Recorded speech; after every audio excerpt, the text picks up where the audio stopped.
Hi guys, ngayon pupunta tayo sa Location ng Phase 3 extension po, kung saan itatayo natin si Jasmine Single Attach, Adeline Single Attach, at saka si Tanji. Yes, kaya go na tayo. Tara, samahan nyo kami.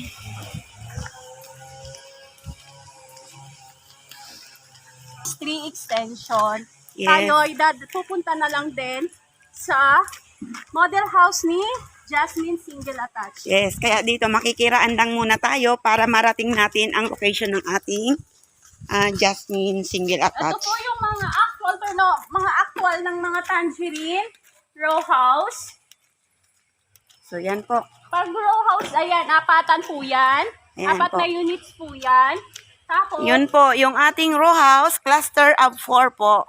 yes, meron din po tayong tangerine single Single. attach. Ayan. Ayan. Pag sinabing single attach si tangerine, ito po yan, yung wall. Tapos yung space, sa'yo po yun. Yes. So kaya mag-avail na, marami pa tayo niyan doon sa phase 4.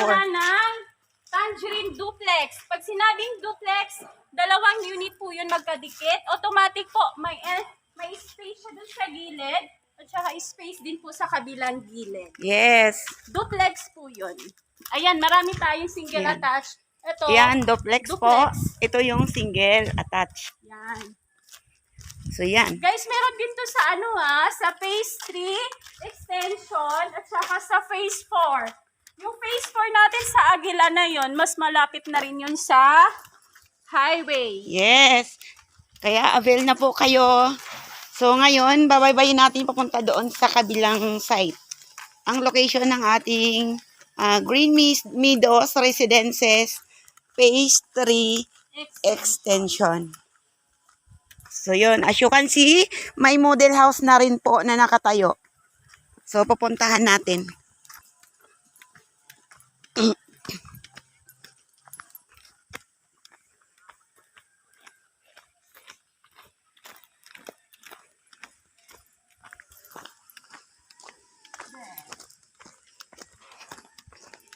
Ayan, ito is part na po siya ng phase 3 extension.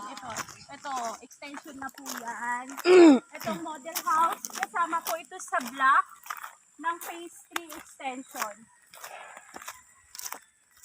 Ayan, ang ganda. Pose. Oh. Saglit lang, nagpipicture eh. Picture. Okay, tara na guys, pupunta na natin. Excited na ba kayo makita ang ating model unit ng Jasmine Single Attach at saka Jasmine Expanded Unit? So, tara.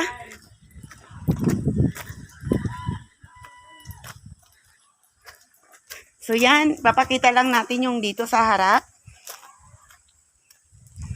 So, yan yung ating Jasmine Single Attach.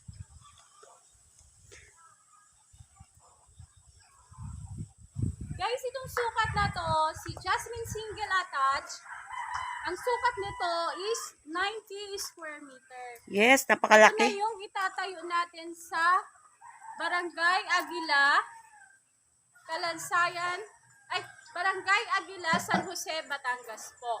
90 square meter po doon ang mga Jasmine Single at saka Adeline Single. Yes. Tulad ng sinabi ko kanina, si Jasmine Single, two-story na po yan sa mga gustong mag-avail ng house na may taas na. Yes. Okay na to si Jasmine. At saka dito may ano na siya, may garahe na. So yan.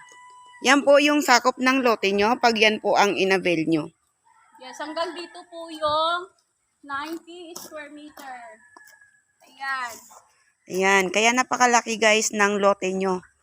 At saka napaka-affordable pa po ng price. Ang price, Ma'am Sol? Ang price ni Jasmine Single ay nasa 1.7 million. Ito po. Pasok po muna tayo guys. Okay. Tara, pasok po. Bear type po yan. Ito, 90 square meter ang Lot total area. contract price niya is nasa 1.7 million. Okay, napakaganda. Bear type po. Ang kagandahan sa bear type, kung ano yung gusto mong design, ano gusto mong kulay, Yes. pwede nyo pong gawin dito sa kukunin yung bahay. Yes. Ang iba kasi gusto naman complete turnover. Meron naman kami complete turnover. Pero guys, ang complete turnover sa mga naging experience ko, galing kay buyer mismo, pag nakakuha sila ng complete turnover, ang dami pa rin nilang nire-renovate. Yeah. Kasi ayaw nilang doon nakapresto, so automatic nire-renovate po nila. Gastos ulit yun. Okay. So, yan. Yung ating CR, naka-half tiles na po. Yan. Yung dito sa likod, ayan, nandyan yung ating lababo, naka-tiles na rin po. So, meron pa kayong bakanting lote dito sa likod. Kaya pagka naglagay kayo ng expansion, isama nyo yung space dito hanggang doon sa bakanting lote nyo. Tapos, bakanting lote din po sa harap. Napakalaki na po ng magiging floor area nyo. Sa taas ng G, discuss mo na lang, Ben. Okay, so sa ngayon, pagpasensya nyo na dahil ako'y maos. So, aakyat tayo ngayon sa second floor para makita nyo po ang ating deliverable unit. Mamaya, pagbaba nyo, guys, pagbaba ni Ma'am G, discuss ko po yung breakdown ni Jasmine Single Attached. Okay. So, tara, aakyat tayo. So, ito po ang ating turnover unit ng Jasmine Single Attached. So, matibay po yan kasi mga buhos po yung poste. Meron na din linya sa para sa ilaw. Naka-ready na siya para kapag ka nagpa-lagay po kayo ng partition.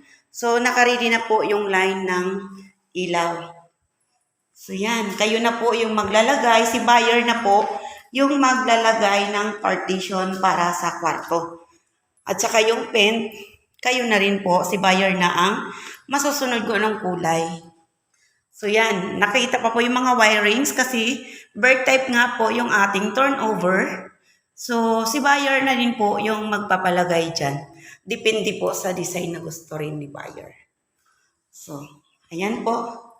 Nakita nyo naman yung ating exact turnover unit ng Jasmine Single Attached.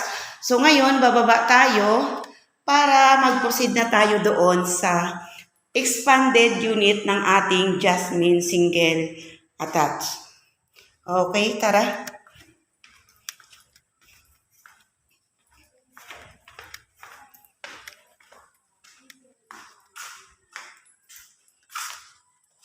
Okay na. Balik tayo kay Ma'am Sol. Guys, ito pala si Jasmine Single Attached, 90 square meter. Then yung floor area niya is 44.5 square meter. Yes. Ang price nito is nasa 1,735,000. Okay. Ang maloloan lang natin dito kay Jasmine Single Attached is nasa 1,539,000. So automatic yun guys, maglalabas tayo ng cash out o tinatawag nating down payment. Yes. Si reservation kay Jasmine is 7,000 lang. Pagdating naman sa equity, 189,000 lang yon. Installment pa siya hanggang 27 months. Yeah. Bakit 27 months? Kasi pre-selling po ang aming ino-offer. Kaya ang term niya is hanggang 27 months. Magma-monthly lang tayo sa equity ng 7,000 lang din po. So, yun. So, Ma'am Sol, yung down payment natin, part po yun saan, ma'am? Ang down payment po talaga is part siya ng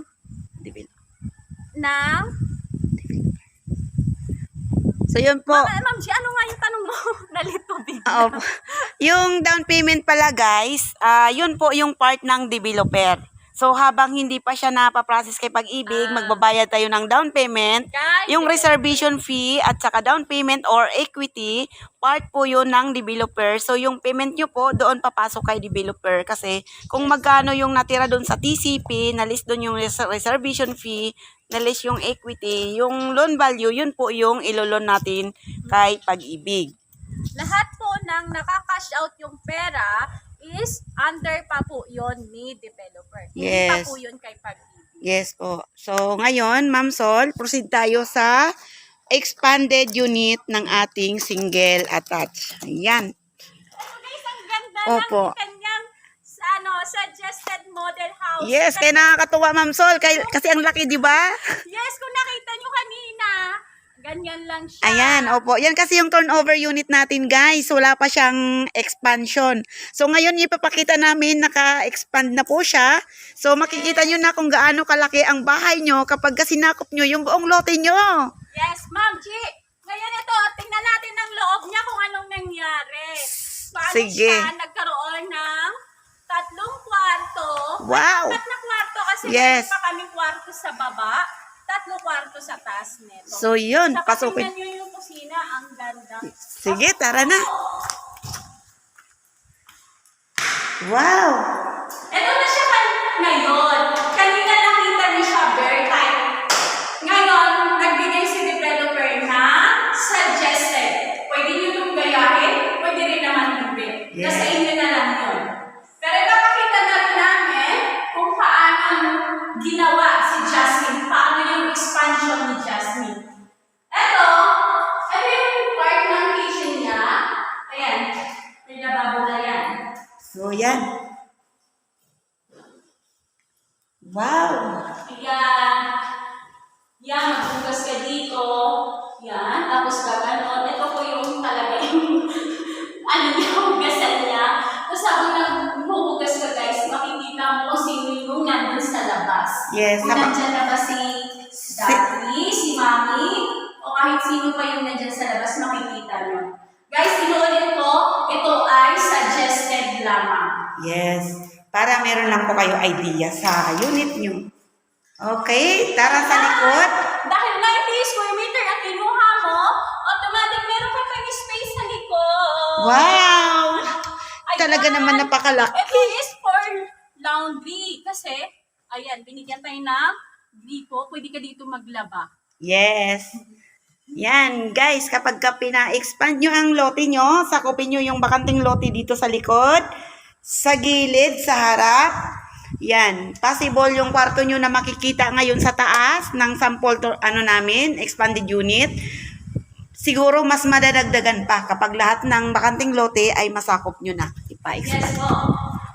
Yan, katulad yung sinabi ko kanina, dito sa baba, meron po siyang kwarto. O pwede yung gawing kwarto, isang.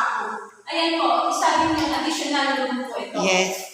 Yan, kung meron kayong mga nanay, tatay na hindi na kaya umakyat sa taas, pwede na sila mag-stay dito. O kaya may katulong kayo. So, yan. CR guys, sa Jasmine Single Attach, isa lang po ang CR natin. Pero dito sa sa suggested model house natin, yung CR naging 2. Meron dito sa taas, meron dun sa baba. Okay, tara. Tayo sa second floor. Ayan, sasamahan ko na kayo pag-akyat. Kanina, sa actual, hindi ko kayo sinamahan. Ngayon, ito tayo. Ayan, ito yung pangalawang CR. Parang hindi na tayo bumaba sa baba. Yes. Ito, unang kwarto. Ayan. Ito, 3 kwarto po yan. Tapos makikita nyo, meron pa po ditong sala. Yes. Pwede nyo pong pagbanding ang pamilya. Ayan. Unang room. Ayan yung unang Ma'am Sol, pumasok ka doon. Yes. Unang room talaga, guys. Ayan. Ayan. Ayan. Yung bintana po, kung ano yung nakita nyo, ganyan na rin po siya kalaki. Okay. So, sa sunod na. Second room. Kuya, dito ka ba? Tara. Ayan, dito po ang nagiging kwarto ng mga anak niyo kung sino man ang gusto niyo. Basta, ito is 3 kwarto. Okay. Pangatlo! Ayan! Ito naman yung pangatlong kwarto. Ang likod nito is yung sa kusina. Sa baba, kusina ko. So, yan.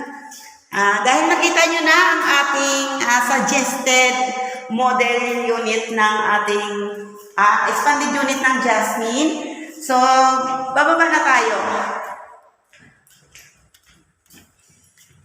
Ang bilis ni Ma'am Sol bumaba. Excited siya. Ayan! Ito sa labas! Ang hangin sa labas. So, Guys, yan. si Jasmine Single, ang kailangan naming required income is 32,000. kung ikaw ay hindi kaya doon sa 32,000, si Aksaya nag-a-accept po yan ng co-borrower.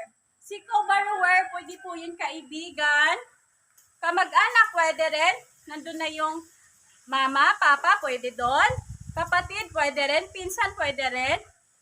Girlfriend, pwede rin. Boyfriend, ganon. Hindi Paano, naman Ma'am siya- Sol, kung ang ka-live-in partner ay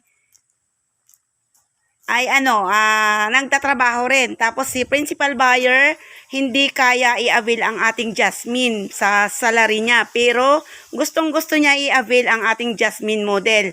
Pwede ba si live-in partner gawing co-borrower ni buyer?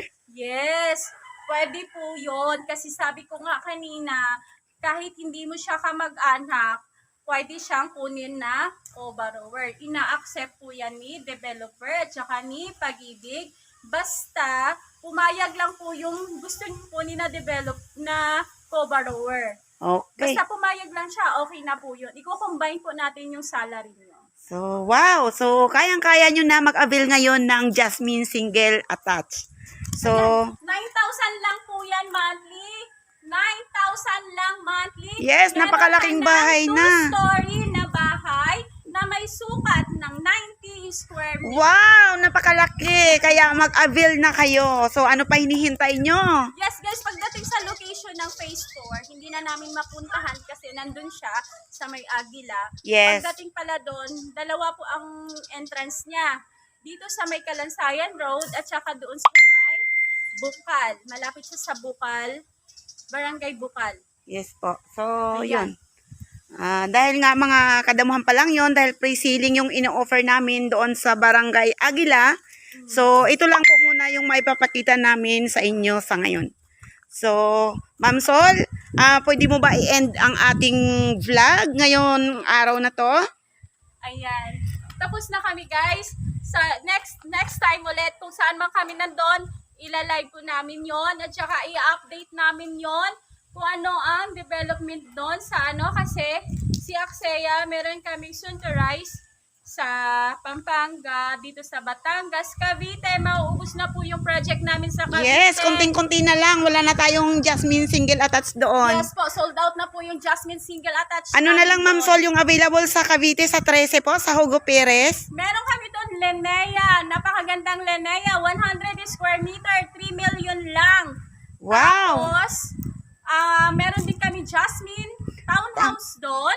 So, yun. Napakaganda ng location doon, Ma'am Sol. Ano yung pinakamalapit na landmark sa ating Woodland 13 po? Nako, pinakamalapit na landmark natin doon ay mismong Bayan ng 13. Yes. Kaya doon sa side 5 minutes lang, pwede ka nang nandun ka na sa SM. Wow! Public market ng 13. At saka sa mismong mga city hall, simbahan, Schools. nandun na po lahat. Schools. nandun Basta na lahat rin po ng mga establishment, napakalapit lang po. So, yun guys.